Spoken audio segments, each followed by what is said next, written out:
In 2019, I had the opportunity to go to Austin, Texas and complete my McKenzie Method or MDT diploma.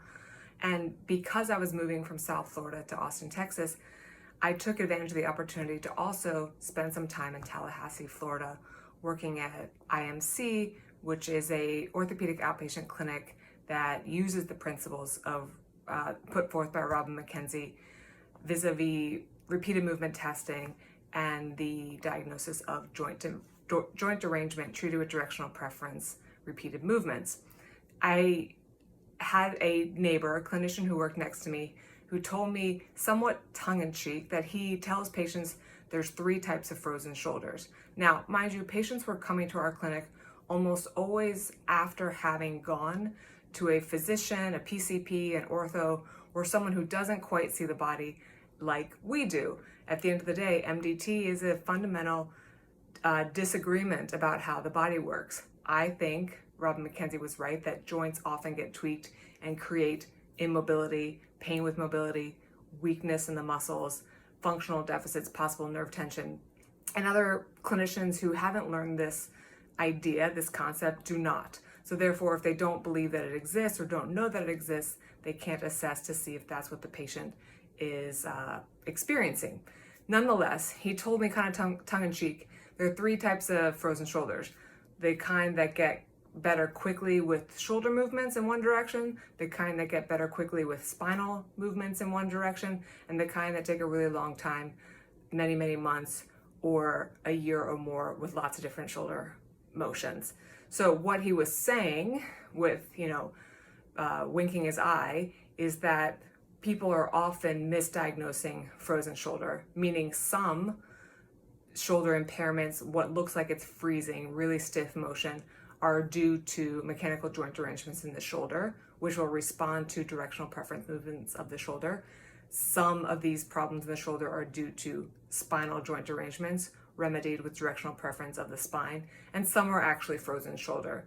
Now, how we educate our patients is a choice that each clinician has to make for him or herself.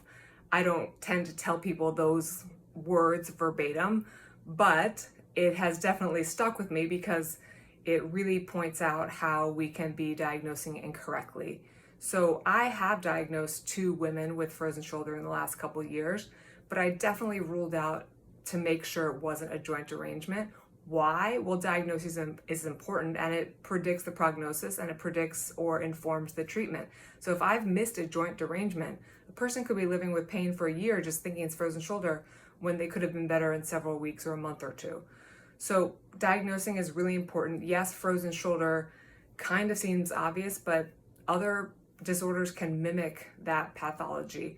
So external rotation loss, more than abduction loss, more than internal rotation loss, is not, in my mind, unique just to frozen shoulders.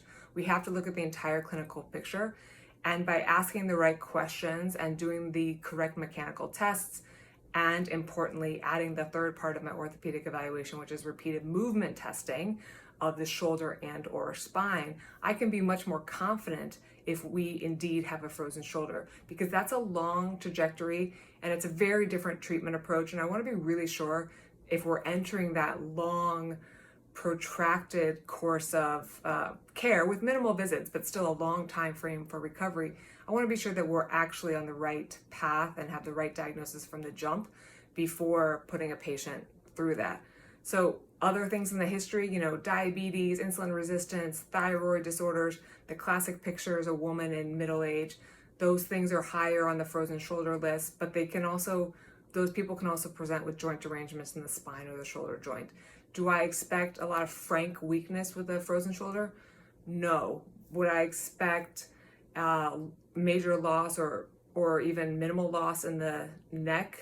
No. Or mid-back? No. So it's taking the entire clinical picture and understanding that joint derangements can seem like a frozen shoulder in that they present with very painful and limited range of motion in the shoulder.